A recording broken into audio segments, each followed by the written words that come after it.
Mini London McCluskieganj प्रकृति की गोद में बसा ड्रीम डेस्टिनेशन आपका कर रहा है इंतजार। आइए अपने यादगार लम्हों को बिताइए ड्रीम डेस्टिनेशन में। राजधानी रांची से महज 50 किलोमीटर दूर आपका अपना ड्रीम डेस्टिनेशन।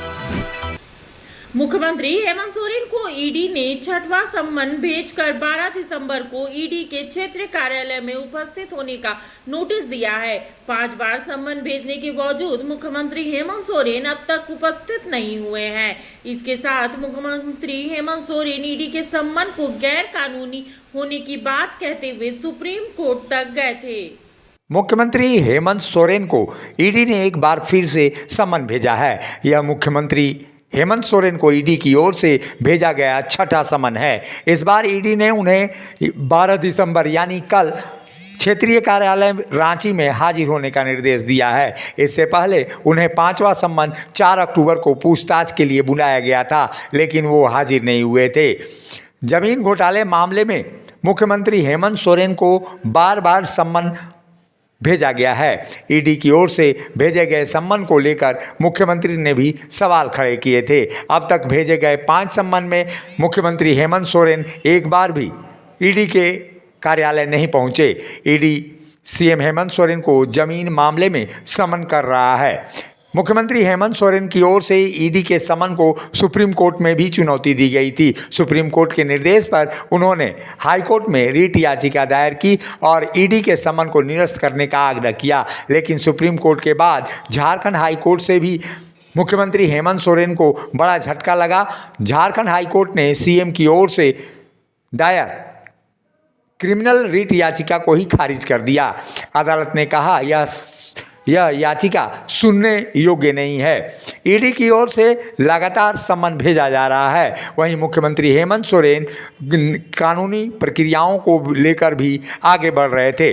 ईडी ने झारखंड के मुख्यमंत्री हेमंत सोरेन को पहली बार 14 अगस्त को राजधानी रांची के रीजनल ऑफिस में पूछताछ के लिए बुलाया था। हाजिर नहीं होने पर उन्होंने दूसरा सम्मन जारी किया। 24 अगस्त को पेश होने के लिए कहा गया। इस बार भी जब मुख्यमंत्री हेमंत सोरेन नहीं पहुंचे तो तीसरा सम्मन जारी कर 9 सितंबर को पेश होने के लिए कहा गया।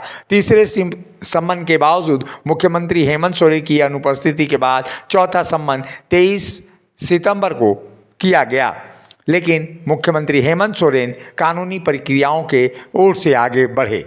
26 सितंबर को ईडी ने सीएम हेमंत सोरेन को 5वां सम्मन जारी किया। 4 अक्टूबर को ईडी के रांची कार्यालय में उपस्थित होने के लिए कहा गया, लेकिन मुख्यमंत्री हेमंत सोरेन उपस्थित नहीं हुए।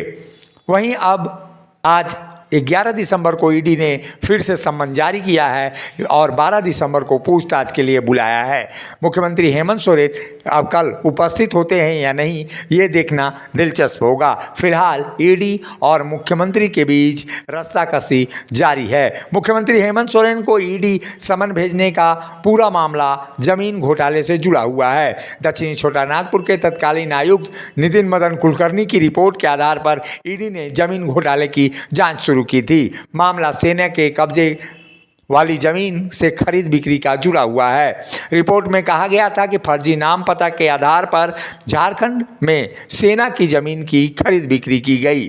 राजधानी रांची के नगर निगम ने प्राथमिकी भी दर्ज करवाई थी। ईडी ने इसी प्राथमिकी के आधार पर ECRIR दर्ज करके जांच शुरू की थी। दस्तावेज में जालसाजी कर जमीन खरीद बिक्री के अलावे आदिवासी जमीन पर अवैध कब्जे के सिलसिले में मुख्यमंत्री हेमंत सोरेन से पूछताछ के लिए लगातार ईडी उनको सम्मन भेजकर पूछताछ करने की बातें कर रहा है। ऐसे में लगातार मुख्यमंत्री की ओर से ईडी कार्यालय में उपस्थित नहीं होना और उसके बाद से कानूनी प्रक्रियाओं का सहारा लेना आने वाले दिनों में अब देखना होगा कि आखिर मुख्यमंत्री कल क्या रुख अपनाते हैं। ईडी के छठे समन पर वो ईडी के कार्यालय जाते हैं या फिर से कानूनी प्रक्रियाओं के अधीन आते हैं। रांची से मुखर संवाद के लिए अशोक कुमार की रिपोर्ट।